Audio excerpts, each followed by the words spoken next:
பாகிஸ்தானுக்கெல்லாம் போனாரு ஈரானுடைய foreign minister. அடுத்ததா என்னாச்சு விக்கி?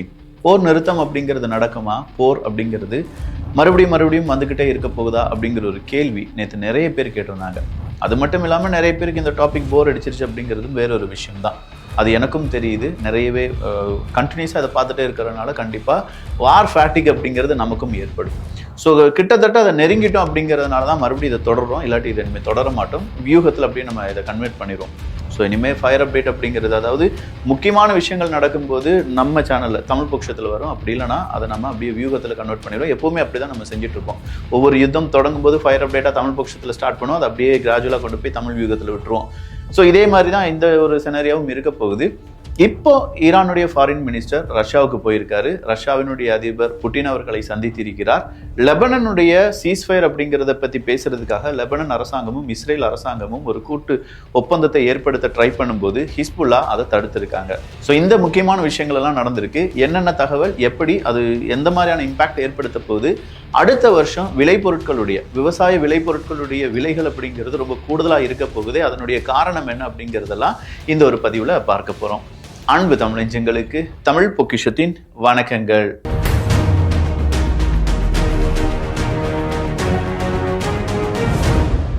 ஹிஸ்புல்லாவை பொறுத்த வரைக்கும் ஹிஸ்புல்லாவை அழிக்கணும் அப்படிங்கிறது இஸ்ரேலினுடைய மிகப்பெரிய கனவாக இருக்குது. அதன் காரணமாக லெபனன் மீது தொடர்ச்சியாக அட்டாக் அப்படிங்கிறது இஸ்ரேல் செஞ்சுட்டு இருக்காங்க. என்னதான் என் மேலே நீ அட்டாக் பண்ணாலும் நானும் திருப்பி அடிப்பேன் அப்படிங்கிற மாதிரி ஹிஸ்புல்லாவும் திரும்ப அடிச்சுட்டு தான் இருக்காங்க. பட் லெபனன் மற்றும் லெபனனுடைய இராணுவம் இந்த ஹிஸ்புல்லாவுக்கு ஆதரவாக செயல்படுகிறார்களா அப்படின்னு பார்த்தா கிடையாது. பட் எங்கள் நாட்டுக்குள்ளே இந்த யுத்தம் வேண்டாம், ஹிஸ்புல்லா அப்படிங்கிற பெயரில் நீங்கள் எங்கள் நாட்டுக்குள்ளே வாரீங்க, அங்கே இருக்கக்கூடிய வில்லேஜஸ், அங்கே இருக்கக்கூடிய டவுன், அங்கே இருக்கக்கூடிய இன்ஃப்ராஸ்ட்ரக்சர் எல்லாத்தையுமே நீங்கள் என்ன செஞ்சிடறீங்க, தவிடுபொடி ஆக்கிடுறீங்க, அதனால எங்க நாட்டுக்குள்ள வராதிங்க அப்படின்னு சொல்லி லெபனனுடைய அரசாங்கம் இஸ்ரேலினுடைய ராணுவமான ஐடிஎஃப்க்கு எச்சரிக்கை கொடுப்பாங்க. இது ஒரு காலகட்டத்துக்கு மேல இஸ்ரேல் ராணுவமும் லெபனன் ராணுவமும் மோதக்கூடிய ஒரு போராக மாறுறதுக்கான வாய்ப்புகள் இருக்கிறதுனால லெபனன் அரசாங்கம் என்ன சொல்றாங்கன்னா, ஒரு முன்கூட்டியே ஒரு நடவடிக்கை எடுக்கிற மாதிரி, வாங்க இஸ்ரேல் பேசலாம், ஹிஸ்புல்லா அவங்களுடைய ஆயுதங்களை கீழே போட்டுட்டு எங்க கூட பேசுறதுக்கு வருவாங்க, நீங்களும் வாங்க பேச வரலாம் அப்படின்னு சொல்லி இந்த சீஸ்ஃபயர் 3 வாரம் எக்ஸ்டெண்ட் பண்ணார் பார்த்தீங்களா ட்ரம்ப் அவர்கள். அதனால இந்த பேச்சுவார்த்தைக்கு லெபனனுடைய அரசாங்கம் அவங்கள அழைக்குது. அப்படி லெபனனுடைய அரசாங்கம் இந்த பேச்சுவார்த்தைக்கு அழைத்த உடனே ஹிஸ்புல்லாவினுடைய டீம் இவங்க என்ன சொல்றாங்க அப்படின்னா, அதெல்லாம் முடியாது. குறிப்பா நயீம் குசம் அவர்கள், அவர் தான் இப்போதைக்கு ஹிஸ்புல்லாவினுடைய அந்த நயீம் குசம் அவர்கள் தான் தலைவராக இருந்துட்டு இருக்காரு. இந்த நயீம் குசம் அவர்கள் என்ன சொல்றாருன்னா, கிடையாது, ஹிஸ்புல்லா என்னைக்குமே ஆயுதங்களை கீழே போட்டுட்டு இஸ்ரேல் கூட பேச்சுவார்த்தை அப்படிங்கிற ஒரு அந்த டாக்குக்கே நாங்கள் வரமாட்டோம். ஃபர்ஸ்ட் போர் நிறுத்தம், அதன் பிறகு பேச்சுவார்த்தை. அது இல்லாமல் இங்கே பேச்சுவார்த்தை அப்படிங்கிறது நடக்கவே நடக்காதுன்னு சொல்லி ஹிஸ்புல்லா சார்பாக சொல்கிறாங்க.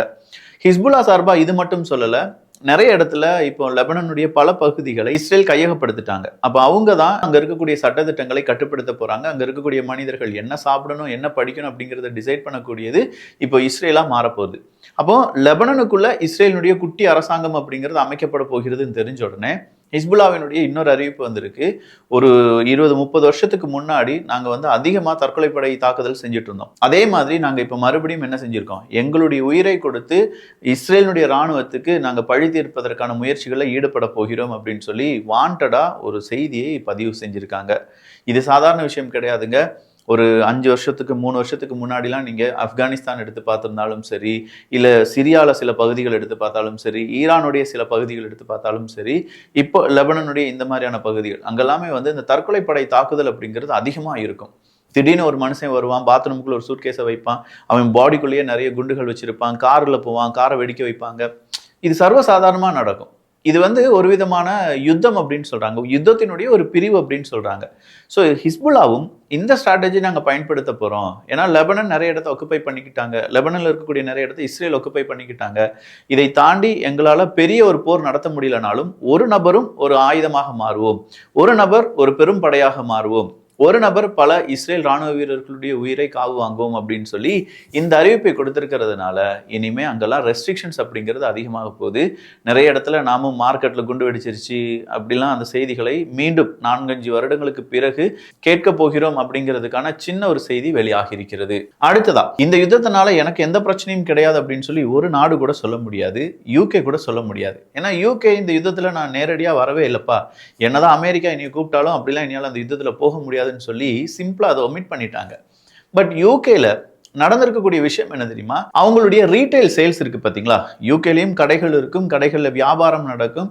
இந்த கடை வியாபாரம் அப்படிங்கிறது 40 வருஷம் இல்லாத அளவுக்கு குறைந்திருக்கிறது என்கிற தகவல் வெளியாகி இருக்கிறது. இதை வெளியிட்டது யார் அப்படின்னு பாத்தீங்கன்னா, confederation of British industry, CBI அப்படின்னு சொல்லுவாங்க. ஸோ இந்த சிபிஐனுடைய அந்த விளக்கம் என்ன சொல்லுதுன்னா, 40 வருஷம் கோவிட் டைம்ல கூட இந்த அளவுக்கு ரீட்டைல் வியாபாரம் பாதிக்கல. பட் இந்த யுத்தம் காரணமாக ரீட்டைல் வியாபாரம் அப்படிங்கிறது ரொம்ப பெரிய அளவில் பாதிப்பை ஏற்படுத்தி இருக்கு. அங்க இருக்கக்கூடிய பிசினஸ் பர்சன்ஸ், அங்க இருக்கக்கூடிய நடுத்தர வர்க்கத்தை சார்ந்தவங்க எல்லாருமே இதனால பாதிப்படைஞ்சிருக்காங்க. யுத்தம் காரணமாக பணம், அது விலையேற்றம் மட்டும் இல்லாம பேனிக் மோட், அது இல்லாம ஃபியூல் சார்ஜ் அப்படிங்கிறது இன்க்ரீஸ் ஆயிருச்சு. இது எல்லாம் சேர்த்து அங்க ரீட்டைல் அப்படிங்கிறதுக்கான பிசினஸ் 40 வருஷம் இல்லாத அளவுக்கு குறைத்திருக்கிறது என்கிற தகவல் வெளியாகி இருக்கிறது. ஸோ ஒரு ஊர்ல, ஒரு நாட்டில் ரீட்டைல் பிசினஸே நடக்கலன்னா என்ன நடக்கும்னு கொஞ்சம் யோசிச்சு பாருங்க. நிறைய ஃபேக்டரிஸ் இருக்குன்னு வச்சுக்கோங்களேன், ப்ரொடக்ஷன் பண்ணிக்கிட்டே இருக்காங்க. அவங்க ப்ரொடியூஸ் பண்ண அந்த குட்ஸ் எல்லாமே வந்து செல் பண்ணணும். செல் பண்ணுறதுக்காக தான் இந்த ரீட்டைல் அவுட்லெட்ஸ் அப்படிங்கிறத ஓப்பன் பண்ணி வைப்பாங்க. இப்போ நம்ம திருப்பூர் எடுத்துக்கோங்க. திருப்பூர்ல இருந்து நிறைய ஆடைகள் அப்படிங்கிறது பின்னப்பட்டு விட்டது. பின்னின ஆடைகளை அவங்க விற்க வேண்டும். ஆனா விற்பனை 40 வருஷத்துக்கு முந்தைய ஒரு மந்த நிலைமையில இருக்குன்னா எங்கேயுமே விற்பனை அப்படிங்கிறது நடக்காது. அப்ப பின்னிய ஆடைகளை விற்பனை செய்யாமல் அந்தந்த இடத்துல ஸ்டோர் பண்ணி வைப்பாங்க. இப்படி ஸ்டோர் பண்ணி வைக்கிறதுனால மறுபடியும் அந்த நிறுவனம் அடுத்த ஆடைகளை தயாரிப்பாங்களா அப்படின்னு கேட்டா முடியாது. அப்போ அங்க ஜாப் லாஸ் அப்படிங்கிறது உருவாகும். ஜாப் லாஸ் ஏற்படுற காரணத்தினால மறுபடியும் மக்களிடையே பணப்புழக்கம் அப்படிங்கிறது கம்மியாகும். சேலரி கிடைக்காது, கம்மியாகும். அப்படி கம்மியாகிறதுனால மறுபடியும் எக்கனாமி அப்படிங்கிறது பின்னோக்கி செல்லும். ஸோ இதுதான் யூகேலையும் நடந்துட்டு இருக்கு. அதனால தான் யூகே, பிரான்ஸ் போன்ற நாடுகள் என்னானாலும் சரி ஸ்ட்ரைட் ஆஃப் ஹார்மஸை திறக்க வைப்பதற்கு ஒரு இன்டர்நேஷனல் சமிட் அப்படிங்கிறத நடத்திவிட வேண்டும் அப்படிங்கிற ஒரு குறிக்கோளுடன் இருக்கிறார்கள். சரி, அப்ப இந்த அளவுக்கு அமெரிக்கா பாதிப்படையிலையா அப்படின்னு கேட்டால் அமெரிக்கா பாதிப்படையில. நல்லா யோசிச்சுக்கோங்க. இங்க ஐரோப்பிய ஒன்றிய நாடுகளா இருந்தாலும் சரி, நாட்டோ நாடுகளா இருந்தாலும் சரி, இவங்க நம்பி இருப்பது அமெரிக்காவை நம்பிதான்.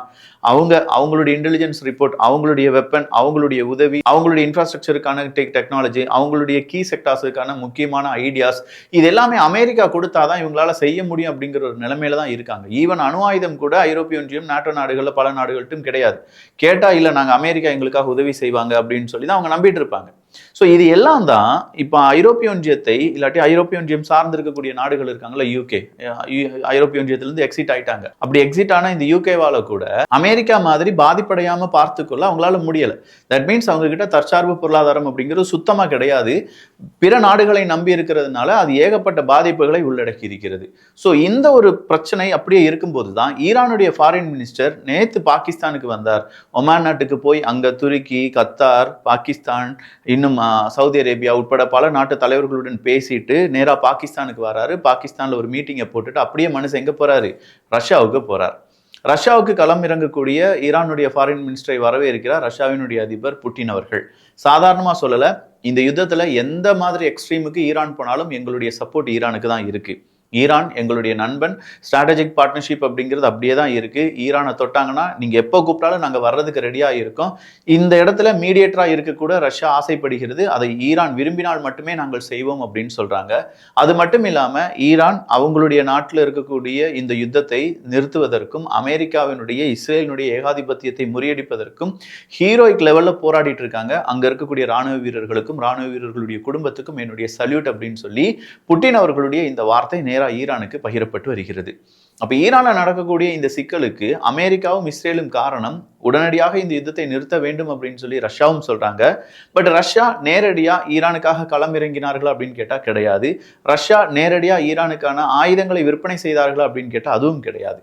அப்ப இன்டைரக்ட் உதவிகள் அப்படிங்கிறது ஏகப்பட்டதை ரஷ்யா செஞ்சுட்டு இருக்காங்க. ஆனா நேரடியா ரஷ்யாவுக்கு அமெரிக்கா, இஸ்ரேல் அப்படிங்கிற இந்த பிரச்சனைக்குள்ள சிக்கி தவித்து மறுபடியும் Russia, Ukraine, Russia, Iran, Israel, America அப்படின்னு சொல்ற இரண்டு போர்ல ஒரே நேரத்தில் இருக்கிறதுக்கான ஆசை கிடையாது.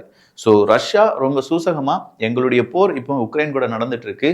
இன்னொரு போர் ரஷ்யா மற்றும் ரஷ்யாவினுடைய நட்பு நாடான ஈரான் கூட சில நாடுகள் சண்டை போட்டுட்டு இருக்காங்க. ஈரானுக்கு என்னைக்கு உதவி தேவையோ அன்னைக்கு நாங்கள் அதுல ஜாயின் பண்ணுவோம் அப்படிங்கிறத தெளிவா சொல்லிட்டாங்க. அடுத்ததா ஃபெர்டிலைசர் இஷ்யூ அப்படிங்கிறது தான். 3ல இந்த உலகத்துல 3 கிலோ ஃபெர்டிலைசர் போகுதுன்னு வச்சுக்கோங்களேன். அதுல 2 கிலோ எந்த வழியா தான் போகணும் அப்படின்னு கேட்டீங்கன்னா, இந்த கல்ஃப் நாடுகள் வழியா தான் போயாகணும். கல்ஃப் நாடுகள் தான் உற்பத்திலாம் பண்ணி அனுப்பிட்டு இருக்காங்க. அதுல ரஷ்யாவும் இருக்காங்க என்பதும் குறிப்பிடத்தக்கது. அப்ப இந்த கல்ஃப் நாடுகள் வழியா போகாத ஃபெர்டிலைசர் காரணமாக ஈல்ட் அப்படிங்கிறது கம்மியாகும். விவசாயத்தினுடைய அந்த விளைபொருட்கள், அந்த விளைபொருட்களுக்கு தேவையான மகசூல் இது எல்லாமே கம்மியாகும். இப்படி கம்மியாகிறதுனால அங்க இருக்கக்கூடிய விவசாயிகள் கடுமையா பாதிப்படைவாங்க. குறிப்பா யூரியாக்கெல்லாம் விலை அப்படிங்கிறது கண்டமானிக்கு ஏறப்போகுது அப்படின்னு சொல்றாங்க. அப்போ இந்தியாவில் யூரியாவினுடைய தேவைகளும் அதிகமாக இருக்கு. அதே நேரத்தில் விவசாயிகள் 2022 2025 2026 இந்த காலகட்டம் வரை கொரோனாவுக்கு பிறகு மந்தமான ஒரு பொருளாதாரம், அதன் பிறகு ரஷ்யா உக்ரைன் போர் காரணமாக மறுபடியும் ஃபெர்டிலைசருக்கு ஏகப்பட்ட பிரச்சனைகள் வருது. அடுத்ததா கொஞ்சம் கொஞ்சமா அவங்க என்ன செஞ்சுட்டு இருக்காங்க, அந்த விவசாய பொருட்கள் ஃபெர்டிலைசர் அப்படிங்கிறதுக்கான தேவையை பூர்த்தி பண்ணிட்டு வரும்போது தான் இப்போ ஈரான், அமெரிக்கா, இஸ்ரேல் அப்படிங்கிற கல்ஃப் நாடுகளிடையே ஏற்பட்டிருக்கக்கூடிய இந்த பதட்டமான சூழ்நிலை. இவ்வளோ நாள் விவசாயிகளை பெருசாக இது பாதிச்சிருக்காது. ஏன்னா கல்ஃப் நாடுகள் வழியாக அவங்களுக்கான ஃபெர்டிலைசர் அப்படிங்கிறது போயிருக்கும்.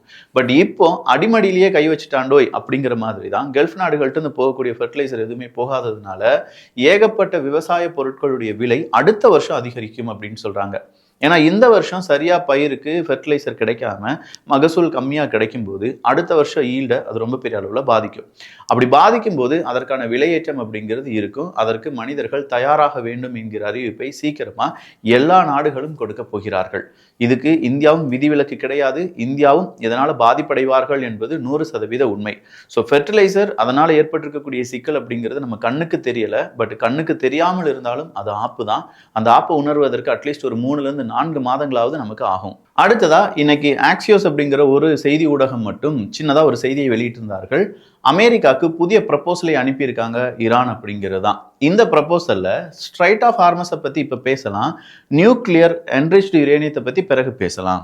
அதாவது ஸ்ட்ரைட் ஆஃப் ஹார்மஸ் கூட சேர்த்து நியூக்ளியர் இந்த டிஸ்கஷன் வேண்டாம் அப்படின்னு சொல்ற மாதிரி ஒரு ப்ரப்போசலை அமெரிக்காவுக்கு அனுப்பியிருப்பதாகவும், அப்படின்னா என்ரிச்டு யுரேனியம் அப்படிங்கிறத மறுபடியும் அமெரிக்காவுக்கு கொடுக்காம ஈரானே வச்சுக்கிட்டு ஸ்ட்ரைட் ஆஃப் ஹார்மஸை மட்டும் ஓப்பன் பண்ணிட்டு மீதம் இருக்கும் பொருளாதார தடையிலிருந்து எங்களுக்கு விலக்கு வேண்டும் அப்படின்னு சொல்லி ஈரான் கேட்டிருக்காங்க.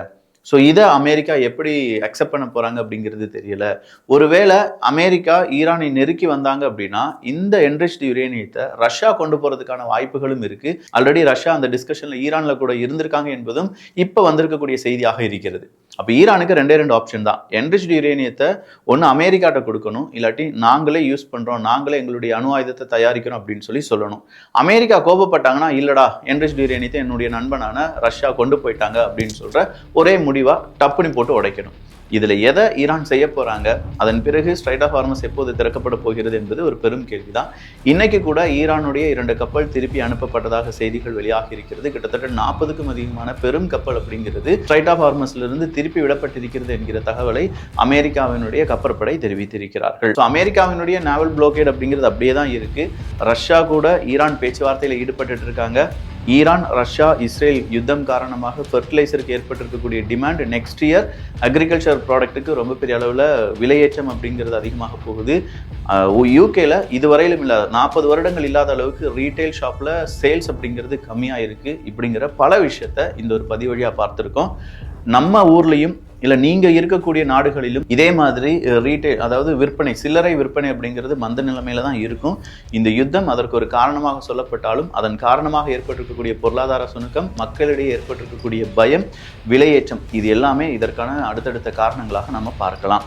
ஸோ இதை பற்றியான முக்கியமான அப்டேட் ஏதாவது வந்துச்சுன்னா அது தமிழ் புக்ஷத்திலும், அப்படி இல்லைனா அடுத்தடுத்த வீடியோக்கள் வியூகம் அப்படிங்கிற நம்ம சேனல்லையும் ஒளிபரப்பப்படும். வியூகத்துக்கான லிங்க் ஆல்ரெடி நம்ம டெஸ்கிரிப்ஷனில் இருக்கு. நல்லதை பகிர்ந்து நல்ல சமுதாயத்தை உருவாக்குவோம். நன்றி, வணக்கம்.